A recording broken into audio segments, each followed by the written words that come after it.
Take this mild drug and you will have a nice sleep without any... Okay, so where are you from? Albuquerque, but my whole family's from Zuni, Okay, New Zuni Mexico, Pueblo, yeah. so way out west. Yeah. Yep. Okay. Have you always gone by MCX? Some artists will change their stage name before they find one that sticks. Some people just get it right off the bat. Mm-hmm. What was the case for you? As far as I can remember, it's always been MCX. I've gone through a lot of phases when it comes to, partying and shit like that. But when it comes right down to it, from what I always have remembered, it's always stayed the same. I've always kept it MCX. Back in the day, I tried to make it where it was like this weird math equation type thing to where I'm like, I could fit anywhere, you know what I mean? You could place me anywhere. That was the whole thing of the X. But it was stupid at the time when I think about it. Nowadays, I'm like, it's more of like my superhero alter ego side, what I like to do, you know what I mean? I remember picking it was hard. I was always just scatterbrained. I was like, you know what? Just keep it simple. Fuck it. Sounds cheesy at the time, but I can make it work. When did you start making music? I started writing poetry when I was 8 years old, pretty much. That was when I was just, poetry shit, haikus, whatever the fuck they teach you in school. Yeah. From there, it took well over 4 years when I was 12 to finally put together a verse or a hook or whatever you want to call it. I think 16 was the first time I ever actually recorded something though, and that was out of my closet with a little USB microphone, all that, the old free software shit, all that stuff. What was the first software that you worked with, the first DAW? That free one they call Audacity. That was the first one. How do you really find your beats? Do you prefer? You mentioned BeatStars. There's other things kind of like Track Train. Some people just find them on YouTube. Yeah. How do you go about searching for a sound that you like? I like to smoke weed still, so I'll take dabs and then I'll just kind of sit there and listen to beats on all of them. I'll listen on YouTube, BeatStars. I don't really fuck with Track Train too much, but every now and then I'll go to even SoundCloud and just random shit like that. And I'll find producers that have very low plays, but you could tell that they're still doing good and doing good shit, you know what I mean? And I usually try to go with people that aren't too known yet and actually try to work with more smaller producers. That way we could all kind of grow together, you know what I mean? But for the most part, right now, I've been going to this dude, his name's Cliff Lopez. He goes by Audio Music. And I've been having him make me customs right now, so that's been helpful. And he lives out in Albuquerque. Oh, he's in New Mexico. Yeah, cool. New Mexico too. Cool. How would you describe your music?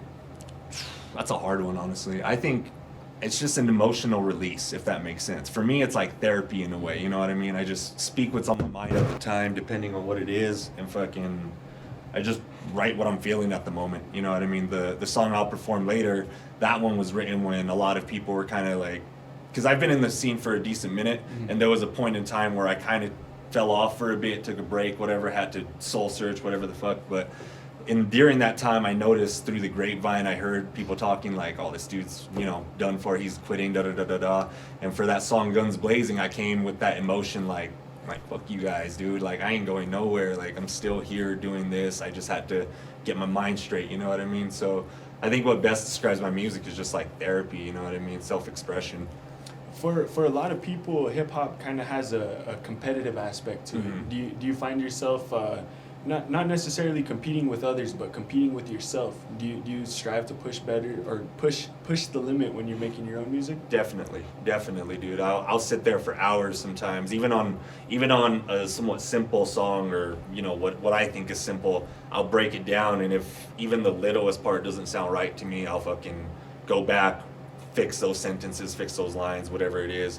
I try to push my pen as hard as I can, basically, when it comes to me. I don't really look at other people too much as a competition anymore. I used to. I look at it more motivating now. When I see someone doing like some dope shit that I want to do too, I'm like, man, I gotta step it up. I gotta step it up, either in performing or writing or structure, just something. You know what I mean? So I don't know. I think I'm fueled by both sides, other people and being competitive with myself.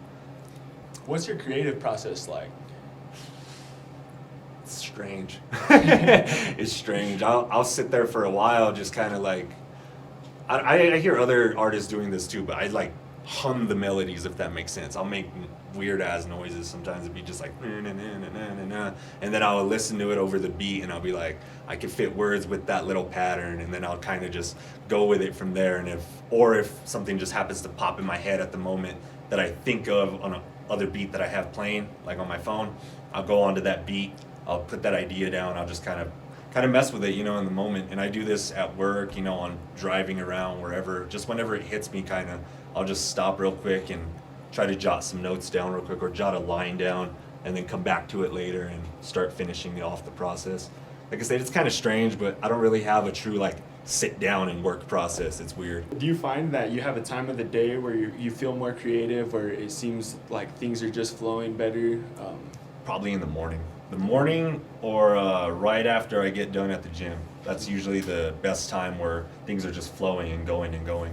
I wanted to ask you about Badger Vision. Mhm. I always see it on your Facebook. I see your guys' masks. Can you tell me a little bit about Badger Vision? Yeah, Badger Vision's like, it was gonna be kind of like what you guys got going here. In a sense, in the future, what I wanted to do, I had a podcast that I was doing called The Badger's Den. I had to do a kind of a step back from it, and what I really wanted to do was kind of what you guys are doing here, and I wanted to label or put a studio together eventually that was called The Badger's Den. And the Badger Vision type thing is literally kind of like a mindset, you know what I mean? You look at, there's like stupid memes and shit out there of badgers, and it's like honey badger don't give a fuck and all this shit, and it's true. And I use that as like I said, an attitude, you know what I mean? But it's even further than that. It goes deeper than that, because I'm from Zuni, New Mexico.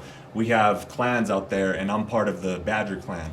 And so that's literally my clan. So if you look on the little logo, it has the little Zuni sun face on there. I The saw little that. logo. I wasn't sure if that's what it was, but I did see that. Yeah, so that represents my culture too. So that was a big reason why I wanted to have him have the chain on there like that, and at least have something that represented what it really was, you know what I mean? Yeah.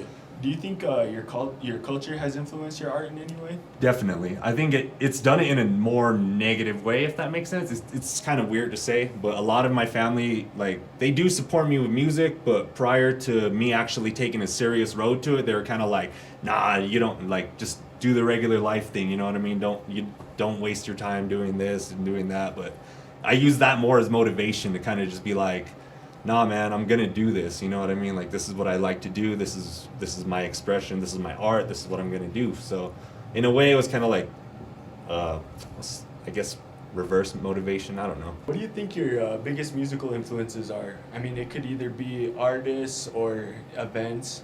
There's a lot, dude, honestly. Musical inspiration, a lot of it right now currently is looking at artists like Jelly Roll, King ISO, you know, Ritz, all them underground rappers have really got me influenced right now and have me inspired to do some shit, because these dudes have been, I've come up listening to that music, you know what I mean? And I see them dudes just keep going up and up and up and making moves, and that gives me my inspiration now. But also musically, I mess with a lot of music. I just like music, you know what I mean? So if something new comes around, I like it, it has a vibe, whatever, it still gives me an inspiration to kind of try something different, you know what I mean? To try not to stay on the same thing that I'm on, you know? Do you have any musical taste that you think people would find surprising? Maybe. I don't know if they'll find it surprising, but I listen to some pretty mainstream dudes every now and then that I'm thinking most of my fans wouldn't know I listen to, you know, like fucking Migos and G-Eazy and people like that. I actually do bump, you know what I mean? I do like their music. Not every song, obviously, but I still bump some of that shit. Who's your musical guilty pleasure? I don't even know. Probably Mackenzie Nicole from Strange Music. She's more of a pop singer type person, but the talent she has in her voice and shit, it gives me a weird, like damn, I want to try that, but I know I can't. Like, I'm not a singer like that, but man, that shit sounds good, you know what I mean? It gets me pumped up. So that's one I think that people would be surprised that I actually push on people too. I'll show my friends out. I'll be like, check this out. This chick's dope. Where was the first place you ever performed? We were just talking about this on the drive over here. It was back in 2012 at a place called the Ghost Flame Restaurant and like bar. It was a little place by an old Burt Tiki Lounge way back in downtown when it was still on like Gold Street. And we performed with like, I can't even remember the list, but it was some underground artists, and it was cool. There was a good amount of people there because it was a restaurant, because I think it was a Saturday night too. A lot of people popped in on that show, and honestly there was like, by the end of the night when I was performing, I think there was at least like 80 people in the fucking restaurant. So I was like, this is pretty cool. And honestly, for my first show, I was kind of nervous, obviously, because I never have performed that way. And I don't know. It was fun though. It was an experience, you know. You say it was a good experience? Yeah, definitely. It was a very good experience because I got the practice of having people, like, I got the feeling of knowing that people knew that I was an amateur, but I could tell that they knew that I had the heart to do it, because even back then I would do just beats, you know what I mean? I just put my beat, I'd have my written material in my head and I'd just rap it, you know what I mean? There was no song playing in the background, nothing like that. So when I think people heard that, they really came up and were like, this dude's trying, like, this is dope, like, I want to check him out more. So it was an interesting experience, especially for the first time. Do you find that it's like a little bit of a cop-out when artists will kind of be lip-syncing the whole time on stage? I don't want to say a cop-out, but it's definitely not something I condone at all. I don't like that shit. I guess depending on what genre you're doing and how you perform, I guess it could work. But for the most part, I think if you're gonna put out music, you're gonna be an artist like that, you gotta really perform your shit, you know what I mean? You gotta have your shit down. You gotta show people, hey, this is what I'm about. This is me, you know what I mean? This is what I do. So when people do it over their song, I find it kind of like, come on, dude, you could put more effort in. You know you can. You know what I mean? These people paid for tickets. Yeah, exactly. You're selling tickets. You're telling people to come out, check me out, and then you go and I have a word that I use for it, and a lot of people get pissed when I say it, but it's karaoke, bro. It's literally karaoke. When you do that shit, it's karaoke. Has a pandemic changed your art in any way? I mean, no one can really perform right now the way that they used to, and I can imagine that could have had an influence on your art as a whole. Yeah, definitely for performing.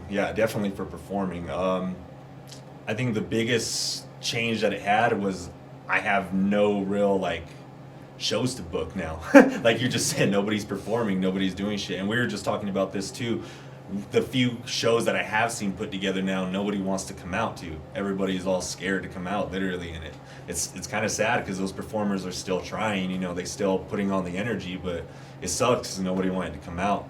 And I think the hardest part is adapting to the live streaming thing now, because I do want to actually book a live stream performance maybe in the coming month with the Launchpad down in Albuquerque, because that's what they've been doing, but it just still feels so weird, you know what I mean? I'm used to the crowd. I'm used to having people there to feel that energy. It's weird. I don't know how to explain it.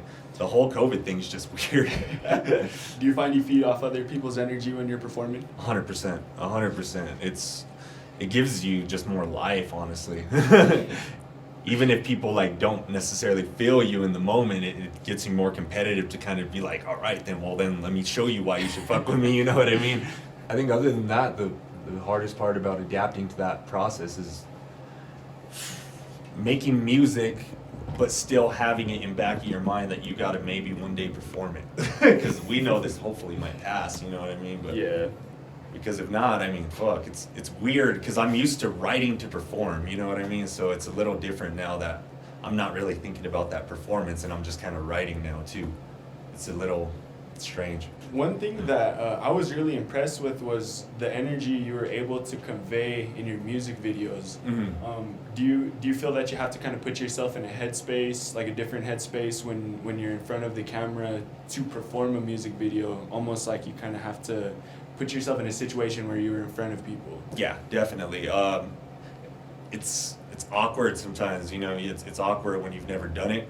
So one thing that I try to do is I put it in my head that I'm really not the one doing it. You know what I mean? In my head, when I envision it, I envision the people that I watch on music videos. You know what I mean? I imagine how their moves are, how their attitude is, and I just kind of tunnel vision it. I just try to stare at the lens, honestly, because when I notice when we're doing the takes like that and I happen to maybe catch eye contact with the homie, I'm like, I'll fucking stutter, I'll fuck up, or it'll just catch me off guard, you know what I mean? So I try my hardest just to focus on the actual camera and then just kind of imagine what I want it to look like, you know what I mean? What I would like it to look like in the end result, basically. That's what I try to imagine when I'm performing those. The hard part, honestly, especially with the Rapdemic video, is doing that whole thing with that amount of energy all the way through. That was the hard video to do, honestly. But it was like a one take, wasn't it? Yeah, it was a one take all the way through. That was a hard one to do just because of the fact that I wanted it one solid shot. I had the plan to turn around at the end, cut it out just like that, and it was just hard to keep that mental note like that. Are there any cinematographers you really enjoy working with here in New Mexico? I haven't worked with too many so far. The only ones that I have are, I wouldn't even call them, like, other than Azo's a good cinematographer, but my homie, the other dude I've done a video with for In My Zone is one of my close friends, Angel Flores, and he's a singer for Painting Promises, a big band out there in Albuquerque, and he's more of a photographer.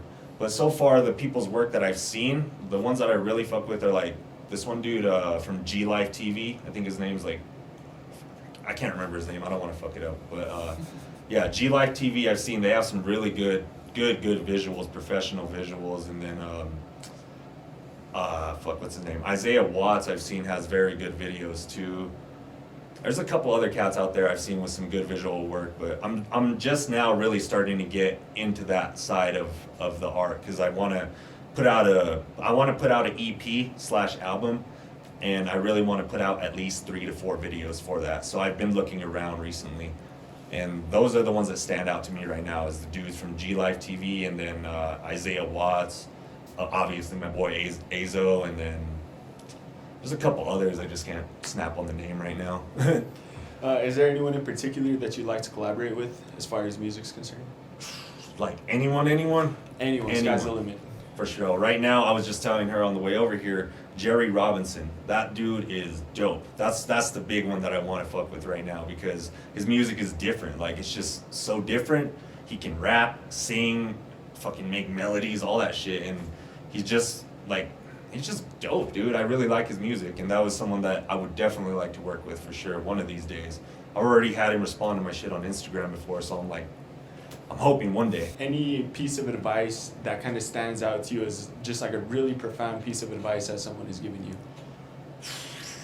There's been a lot of tips that I consider that, but the biggest one I'd say is an artist that really hit me is just to really believe in what you do. Just believe in what you do and push what you do, no matter what, because you see all these people out here that I don't want to say they ride the wave because it's really not that. They're just, they're just doing their thing, but in a sense, when you see people doing what other people are doing, you see them kind of go in this like lost pattern of just jumping around, you know what I mean? When somebody's really about their shit and they're like, no, this is me entirely, they don't get that love right away, obviously, but over time, and if they keep pushing it like that, I've noticed that their love is so much bigger than those who just kind of follow crowds like that. Probably the biggest advice that I've taken as an artist that has just stuck with me is just to stick to your guns and just believe in what you do and just keep pushing what you do.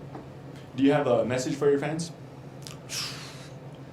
Just get ready to see a new version of me. Get ready to see a whole new version of me, man, because shit, the old version of me from like 5 years ago, it's way different, man. Like, I've lost weight, I look better, I sound better, I'm actually like thinking better. The new music that I'm ready to drop is dope, dude. It's different. It's different completely.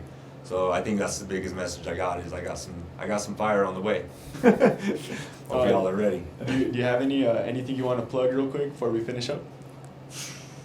I just want to give a shout out to everybody, honestly. That's my big thing. I want to shout out everybody that's supporting me, you know what I mean? It's taken a long time to even just get, one good interview like this, you know what I mean? But it's like going back to what I just said, sticking to my guns, you know what I mean? Sticking to my guns, and I see something different coming, you know what I mean? I see something different coming. I feel opportunities are coming, and I just want to shout out everybody that's been sticking by my side, you know what I mean? It means a lot. It really does. That shit's dope. And other than that, just stay tuned. I do have an EP coming out. I have a new EP coming out, Noon. I have been working on it. And that EP is based off of my 25 years of life. That's why it's called Noon. Because in the way I see it, the sun's shining high right now for opportunity.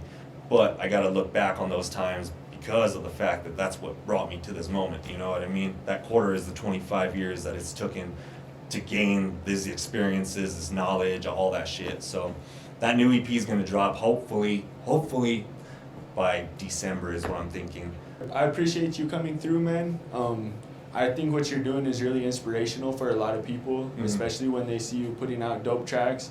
They see what you're doing with your fitness and your health, bro. Just keep it up, man. Keep it up. Don't ever stop. Appreciate you, bro. That means a lot, for real. Thank you.